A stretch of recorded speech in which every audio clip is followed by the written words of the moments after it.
The theme for this year for SABERA 2022 is ESG Walk the Talk. And in alignment to the same, we have our next session. We start with a fireside chat with Ms. Raj Mariwala, Director Mariwala Health Initiative, on the importance of legacy businesses walking the talk. The Mariwala Health Initiative is an advocacy, capacity building, and grant-making organization focusing on accessible mental health for marginalized communities. The Mariwala Health Initiative works on reaching out to the marginalized populations and communities in order to alleviate their mental health concerns, as well as capacity building for individuals, organizations, communities, and institutions through training, building networks, and knowledge sharing. We are proud to have Ms. Mariwala among us and look forward to some great learning. Over to you, Suparnaa ma'am.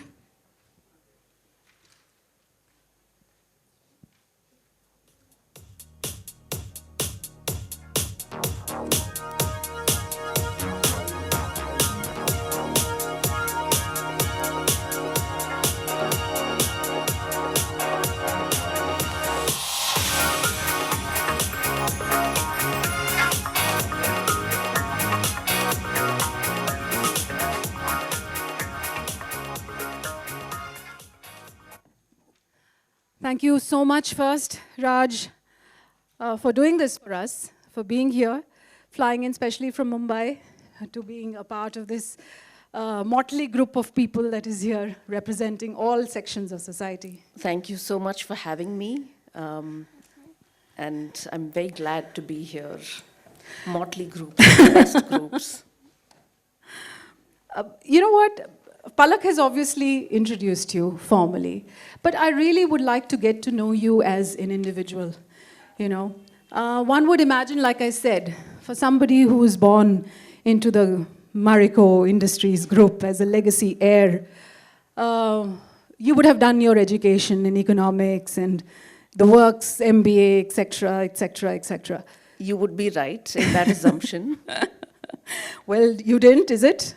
No, I did. I do have an MBA. I have studied economics and international relations, so you're right. Yeah. I have. Yeah.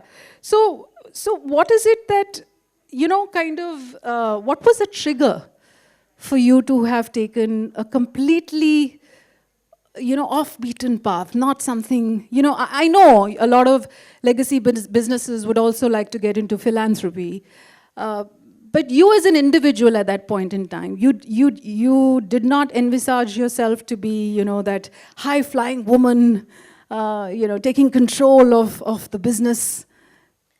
No, and that's for a number of reasons. One is, I mean, as we were growing up, we were always told that if you think you're going to inherit something, you're entirely wrong. If you think you're going to inherit a business, wrong.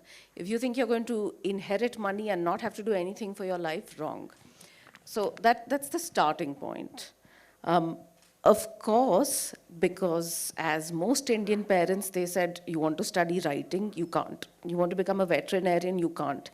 Study something properly, you have to work properly and earn for yourself. So in their mind, I mean, studying properly and working properly was economics and then an MBA. So I did do that. And I did work as well in the for-profit field.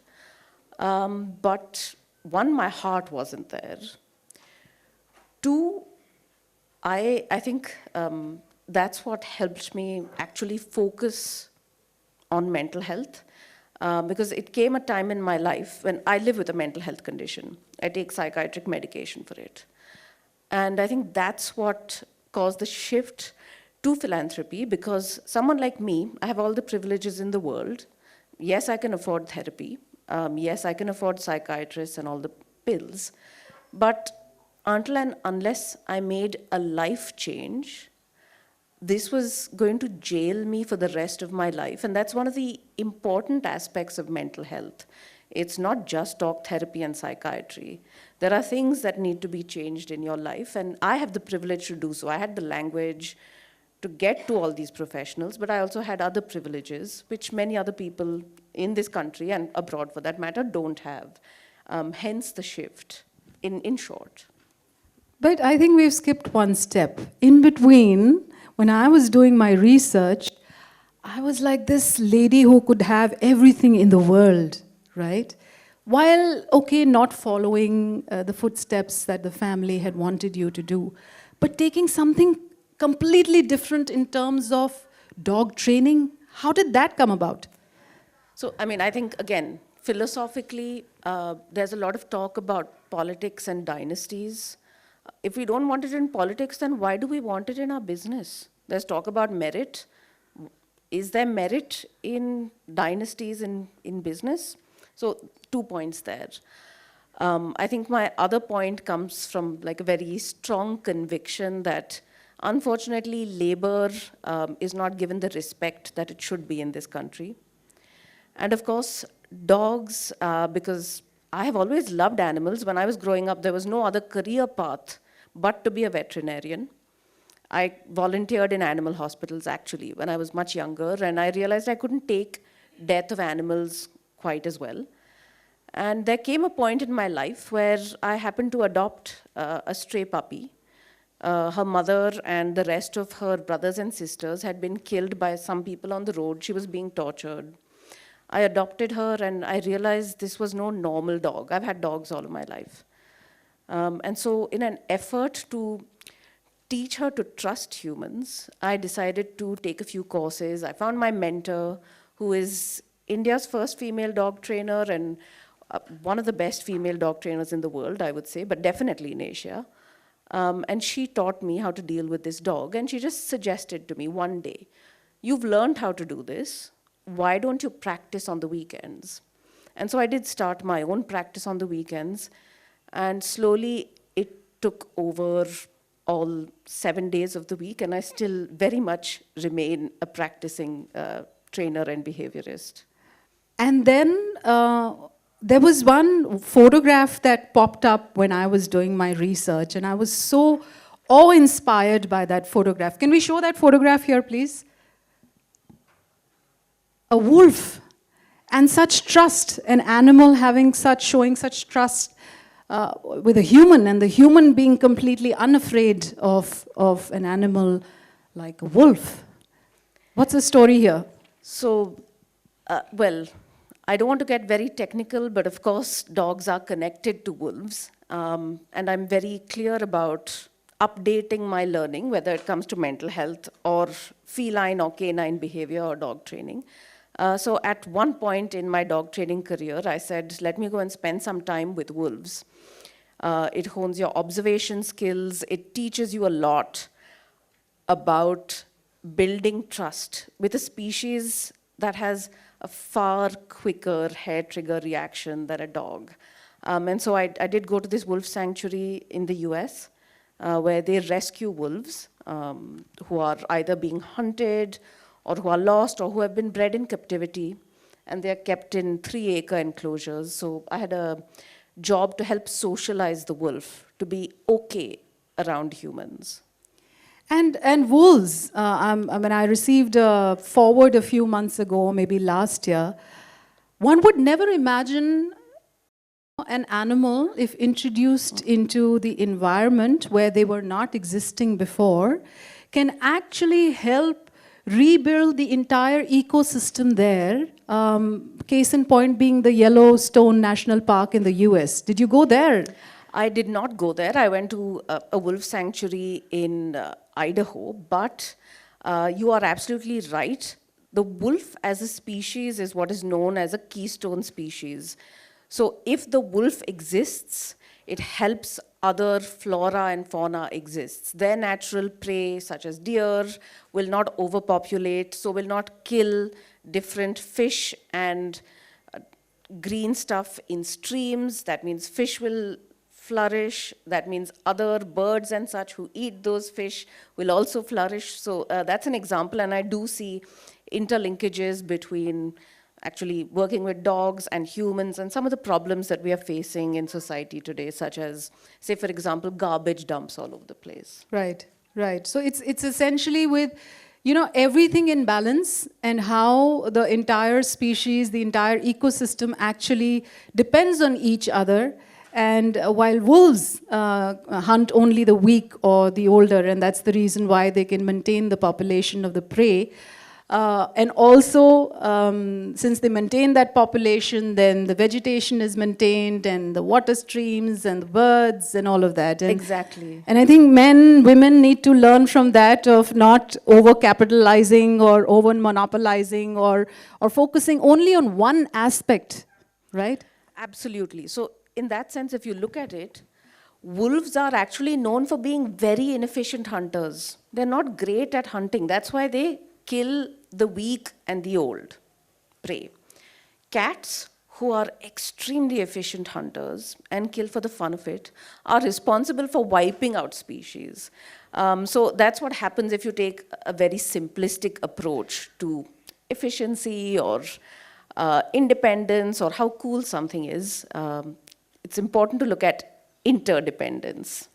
Correct. And, I had my first experience with, when I was doing a documentary in Kashmir in 2005, there was this earthquake that hit the valley, both India side and Pakistan side. And HelpAge at that point in time facilitated for me to travel there and capture the plight of the people there, essentially, because media always wanted to highlight. There's so much to write about Kashmir, right? Nobody's really bothered about if there is somebody under the rubble somewhere.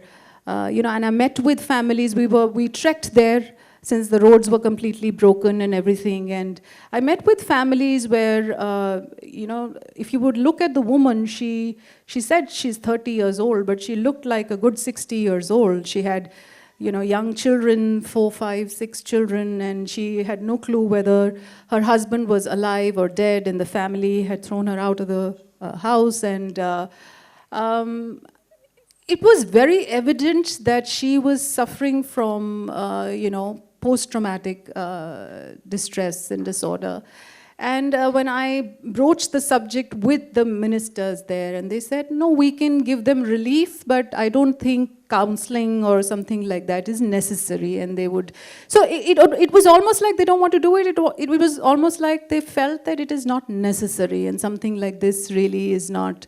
And this we're talking about the marginalized, right? So while as a privileged lot, I may have struggled with depression myself or, in the family, and you have access to mental health, and which is changing in terms of that.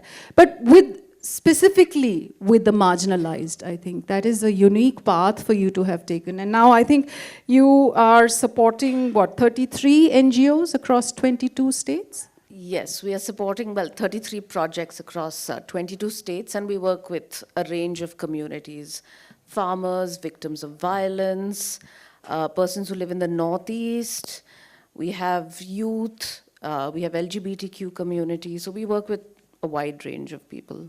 So if there is somebody, a non-profit or a representative here who would like to, get support from you, what qualifies them to be able to connect with you? So I think when working on mental health, the key is to have a rights-based perspective. Often, or I think in media, most of you may have read or heard that there are only X number of psychiatrists for X number of population.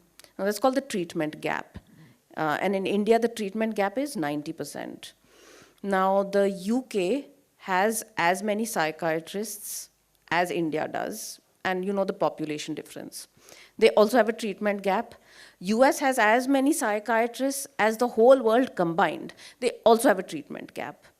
So the question is not, do we have psychiatrists? Are we doing something on psychiatry? Do we have clinical psychologists? No. One of the bigger problems in mental health is using a rights-based perspective. That this person is coming, it has some distress, requires some support. How do we provide care and support and link them to other services? Counseling, yes. Relief, yes. But also other community-based help, say, for example, someone is unwell living in an urban slum community. She's not had her ration card because she's had a mental illness. Getting her that, but also sensitizing her neighbors, saying like, hey, can you keep a watch out? And if she skips meals for 2-3 days, go and chat with her about it. I mean, in the end, in countries like India, the community-based effort is our strongest tool in addressing mental health. So I would say that's what one would look for. Yeah, I see a lot of heads being nod, people who are working in the field, you know, Dr. Kirti and of course Archana there.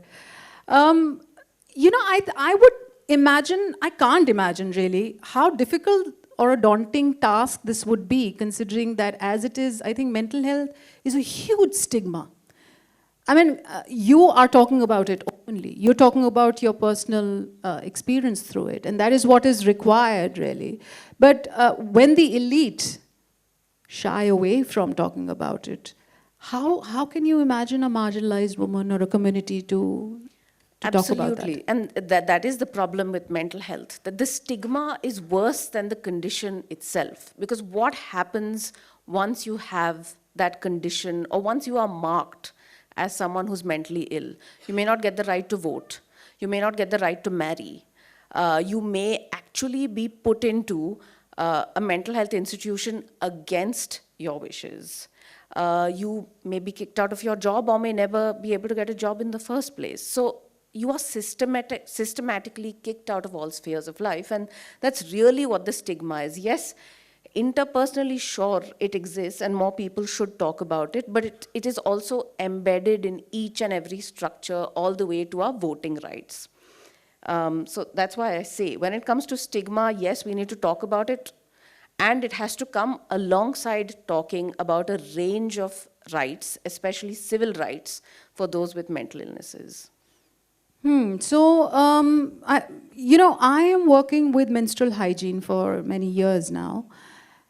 And I feel that something which, half of the world's population has to go through as a natural phenomena, that has a stigma attached to it of not speaking about it in open forums. I mean, and if I had to probably call out a brand's name, it requests you to whisper and not talk about it openly.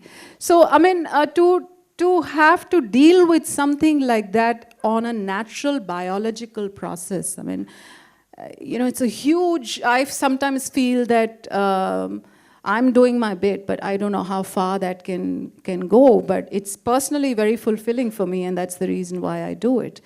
But what do you think from a larger perspective of behavioral change that can happen, or how do you approach this? One, like I said, community-based work, but this is how we approach our work at Mariwala Health, saying if we have to build a mental health ecosystem in this country, how do we do it? And according to me, the only way to do it is build the system for the margins. If you're building the system for the margins, you're going to cover everyone. If you build the system for urban, English-speaking, middle class and higher than that, people, you are going to take a very long time to reach the margins. Whereas if you do the other way around. So in approach, that's one way to do it, but also we cannot give up mental health services. Alongside that, we cannot give up mental health advocacy. India has, in 2018, passed the Mental Health Care Act of India, which kind of is a revitalized version of what existed previous. Now, it's one of the best mental health acts in the world. I can assure you I'm not being like funny, or I'm not just saying it in an empty manner. It really is. But it remains on paper. So there's a role for people to play in that. Similarly, so with something that the Ministry of Health just launched, which is our National Suicide Prevention Program. India actually has the highest number of suicides in the world. India's young people are killing themselves at the highest number world over. In terms of percentage or in terms of actual numbers? In terms of actual numbers this year. And because you do work on women empowerment, India has 17% of the world's women, but accounts for 30% of the world's female suicides. Now, what is that related to? Intimate partner violence, natal family violence, substance dependency of people around them.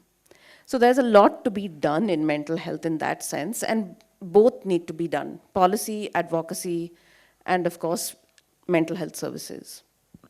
Yeah, let's hear from the people who are here if there's a question that you would like to ask. Or I know through SABERA itself also in the past 5 years, if I were to, and I was sharing that with you earlier, we really don't get much work in this particular very niche segment, to be honest. And Cyrus and Priya Vanderwala Foundation is someone who has participated this year. While health and well-being being an SDG, an important SDG, there's a lot of other stuff, including women empowerment, which is there. But this particular area is completely... There's a reason for that. And you're right about the SDGs. Mental health is actually integral to at least 10 of the SDGs. I'm not going to list them now. But there are deep connections between mental health and poverty, mental health and homelessness, and you don't get enough simply because mental health has suffered stigma in institutional and budgetary settings in the same way as it does in interpersonal. Less than, I think, 0.3 of our health budget is committed to mental health. Now that mirrors health budgets across the world. Similarly, so for philanthropic monies in mental health, very, very small percentage. And whatever is given for within mental health in terms of philanthropy largely goes only to, well, not only to, but a large chunk will go to substance dependency. So there's hardly any money, hardly any investment. And then who are the types of people who can set up work in mental health, right? It's people who have had the privilege to maybe do psychiatry or clinical psychology, which is why you've received less, when actually in India there is massive potential for community-based work in mental health. And so I think that's one of our tasks, and it was cut out for us when we started, was to really build the ecosystem at a grassroots level and build up community mental health. Sure. Is there anyone who would like to pose a question? Dr. Kirti? You'd like to ask something? I'm from Vijayawada, Andhra Pradesh. I'm just like to ask, because we are also doing it at the community-based level. We started like when women face any kind of a violence, to go to the police station or anything, there's a hesitation. So to fill that gap, they can't go to the police immediately because the trust and also re-victimization, gender insensitivity at that service provider. So we built, like, as you told, community-based lay counselors. They are not educated. Even a uneducated women, those who are passionate, they became the counselors, and they are so empathetic, not sympathy, empathetic, and they give a hand-holding support for them to stay cool, calm, and then they bring to the professional counselors. So that is working so well. Maybe we can add on to it that professional, like a consistent way of giving mental support for them will certainly make them to live with a dignity and respect. That's very much needed, because normally in the families they tell that you are mental in a negative connotation. So that we have to wipe out at the community level. That's what I feel. If you have any experiences working with the victims of violence, so with regard to wiping out this mental from a negative connotation. Yeah, I completely agree with you, and you're just adding to my point about community-based mental health being, I think, one of the strongest ways in which to engage with mental health in this country. We do work with victims of violence, and again here I'll say it's great. You can train people who are on the ground, and yes, in terms of education, obviously, they don't need to be psychiatrists or psychologists, but they have something far more important than either the psychiatrist or the psychologist. Being from the same location, being maybe from the same culture, same community, maybe having similar experiences, places them in a very unique position to help those who are feeling distress, right? And of course, the other side to that is I can give counseling, the community-based worker can give counseling, but it's also very important then to counsel the family to provide whatever victim-related benefits. So we work in partnership with the Victims of Violence Project in Maharashtra, where we make sure that all benefits that are supposed to come to victims and victims' families do go to them, because there is a stigma related to this as well. You file a case or you raise your voice about it, and maybe your brother gets kicked out of the job. Maybe your father is unable to move about in the village freely. And so what are you going to do about that? So there is a role for mental health to play in this as well, and ensure that rights are maintained or at least taken. Thanks. I think you also have a question. Yeah. Sorry, doctor? Anandha from Pune. Yeah, please. I think I'm audible. So I'm working as the director of an institute of psychology in Pune run by the Trust Jnana Prabodhini. What I find while working in the area of mental health is that there are different tools when a patient goes to a psychiatrist and he is identified with some critical illness which is mostly organic in nature. There are vulnerabilities which will never turn out in actual organic diseases and which needs to be identified. So we don't have enough assessment tools which will identify this gray area where there is a prevention possibility. And I think that that is the need wherein the tools which are not needed to be exercised only by trained psychologists, so-called, though I'm working as a psychologist, but like ASHA workers can be also, they should be able to use it. Correct. So That's that what they can also identify. But tools are important because otherwise you're not assured about what kind of help a person is needing. So I think equally with the treatment and the support, you need to have this kind of assessment that has to be in place. Thank you. Sure. I mean, I agree. Again, I'll just go back to what I said at the beginning. Having a diagnosis is a privilege. And then if you look at how our mental health system is designed, unfortunately, it is much of a copy-paste from Western Eurocentric systems. Now, are you really going to just copy-paste one depression definition, anxiety, depression, all that? It doesn't. I mean, yes, it happens, but it's not enough, as you said. And so we do need more contextual, local ways of understanding common life stressors, and then building a system from there on. So, you know, community-based workers does not mean that they are not trained. So quite a few different programs that we run, workers are trained for 6 to 8 days, 2 weeks, etc. So training is, I think, very important, obviously, for the worker's own safety as well as, you know, the client or the user. But like you said, a diagnosis is not the end-all and be-all, and of course it requires a lot of privilege to get that diagnosis in the first place. I think we also have representation from corporates who are working, you know, and specifically with women like Arpana there representing Shell. I think maybe you can also start focusing on something which is, you know, it of course is very niche, but maybe, I don't know, I hope we can inspire you to also get into a space like this as far as mental health, and especially for the marginalized, is concerned, or developing tools and things like that. So I'll disagree with you here. Huh? I don't think it's niche at all. Okay. Mental health is connected to education. I mean, how many people have heard of bullying in schools? Youth suicide.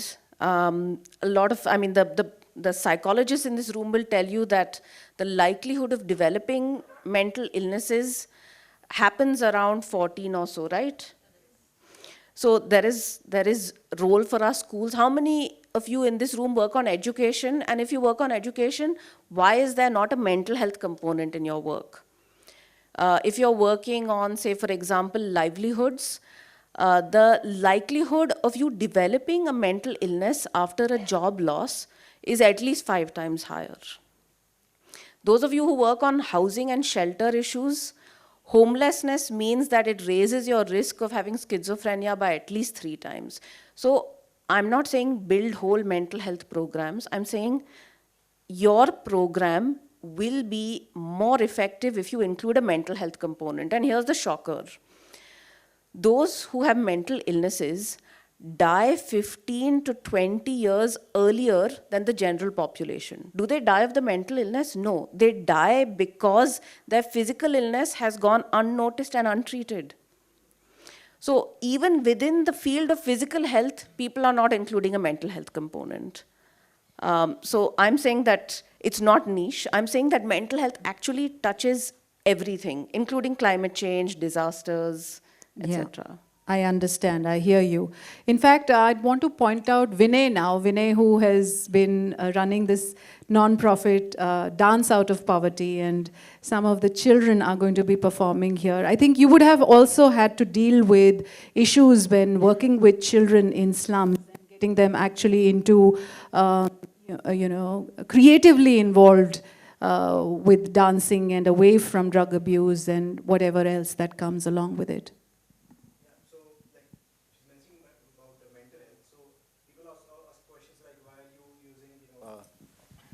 Why are you using dance as an initiative? So why can't you do, get into education or probably mental health, like she mentioned? So my answer is like we're dealing with all of that. Dance should be a part of the education system, and also it impacts mental health. Like we have some children who are getting into drugs and all that stuff, and through dance they've been completely healed. So dance has this power of, like people call it dance movement therapy. So that's a different name that's given, but dance is in itself is therapeutic. So that's what we try to do, and a lot of children are benefited by this. And we're looking forward to their performance here today. Thank you. Thank Arman, you. would you like to, add something, since you've been working with people with disabilities? And yes, we'll just offer you a microphone. Microphone, please. Here. Yes.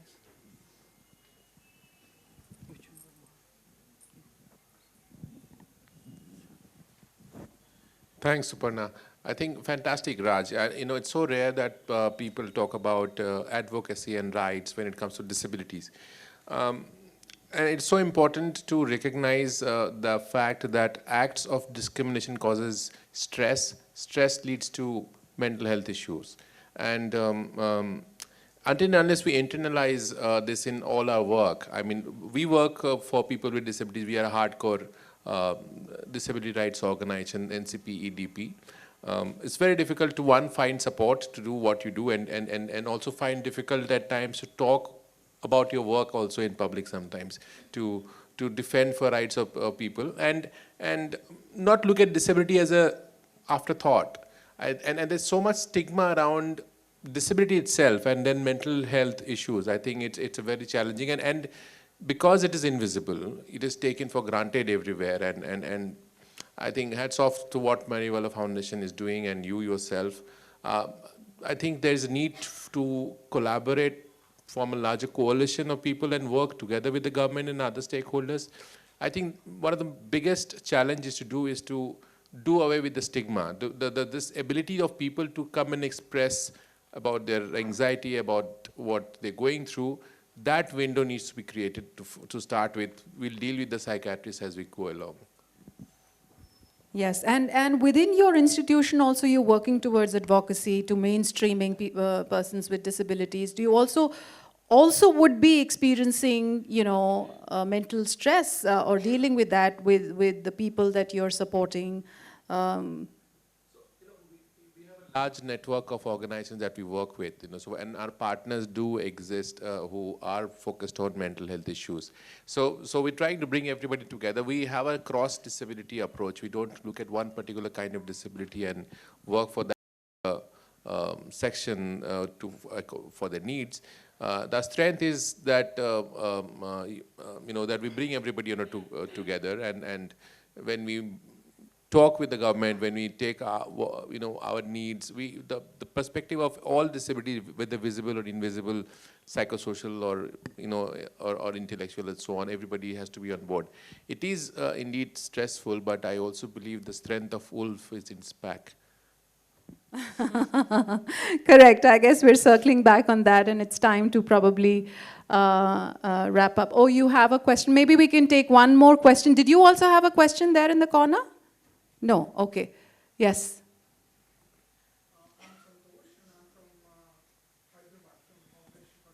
Isn't it wonderful? We've had representative from Andhra Pradesh, from Pune, from Hyderabad. I mean, where do you get that? I'm so proud right now of this motley group of people that we are here.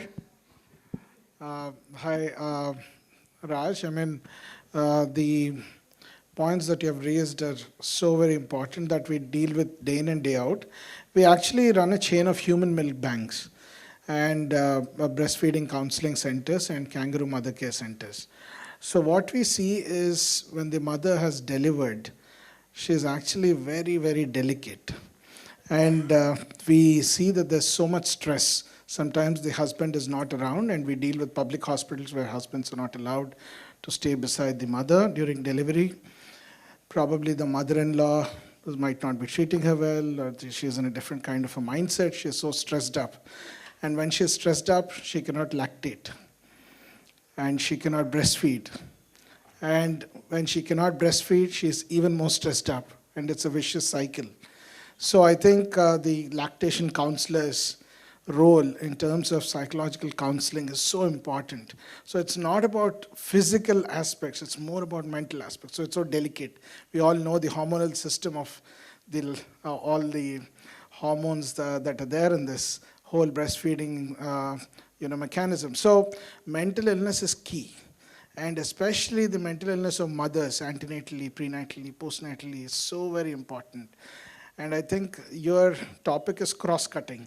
So I think it's very, very important. And thank you so much, Suparnaa, for having this session. Thank you so much for your valuable thoughts. We'll take two more questions, one from Tanu, representing Birlasoft. And also we have Priya. I spoke about Priya Vandriwala Foundation working in the mental health space. So we'll wrap up with her thoughts as well. Tanu.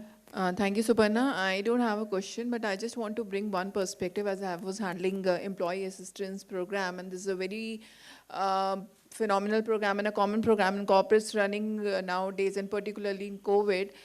So 2 data points over here. One, it is not gender specific. If I see the numbers and the industry-wide numbers, it talks about the male are more into stress and anxiety than women, which was the thought earlier.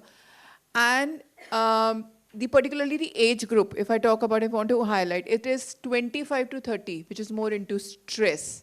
So just to add on to what all my fellow members over here have spoken about, so these are the 2 vulnerable groups which can also be targeted. Sure. Thank you, Tanu. Priya, would you like to? We'll just wrap up. We've been speaking about how, even through SABERA, there's hardly any, work that the jury kind of assesses as far as the mental health space is concerned. And we got your work this time round, and we're grateful for that. And Raj was also highlighting the fact that the mental health space actually cuts through all other SDGs and all other work that you do. And why is it that, people are not specifically focusing on that? We'd like to hear your views as well. So first of all, thank you, SABERA. Thank you, Raj, for highlighting this very important issue and bringing this wonderful group of people together who feel passionately about different spaces. And you're completely right. The work in mental health crosses many, many spaces, as we've seen. I think the wonderful thing that has happened is the emphasis and the removal of stigma. And this is a process. It's happening everywhere in the world. And with COVID has come a spotlight on mental illness, because unfortunately, COVID exacerbated mental illness. And with that, people realized there were family members, there were loved ones who experienced it. And we also saw another thing that happened is an emphasis on digital models. So for instance, we didn't realize until a few years, until COVID, that actually all of mental health could almost entirely be delivered remotely, a lot of it anyway.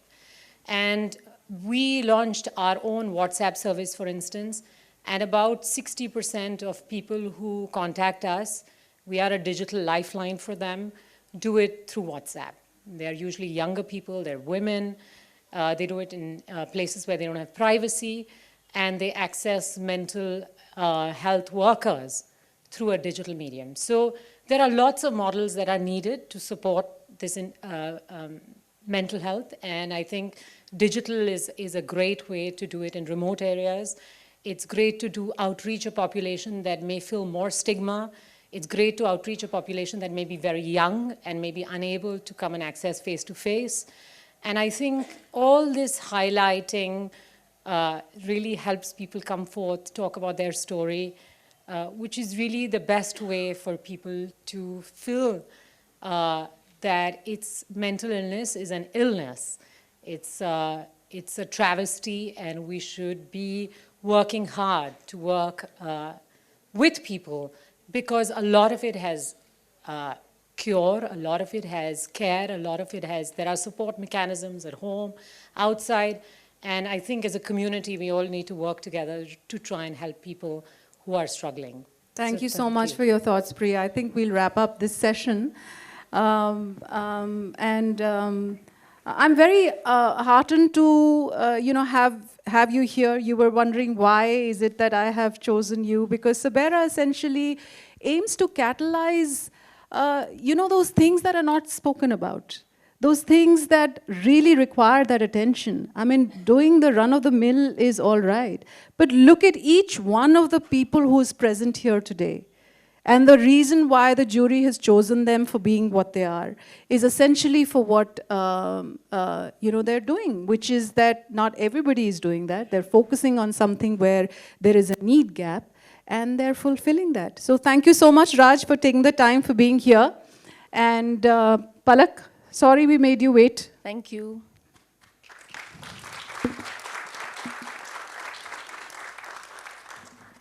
Thank you so much for this inspiring discussion. I now request Suparnaa ma'am to hand over the token of appreciation to Ms. Raj Mariwala.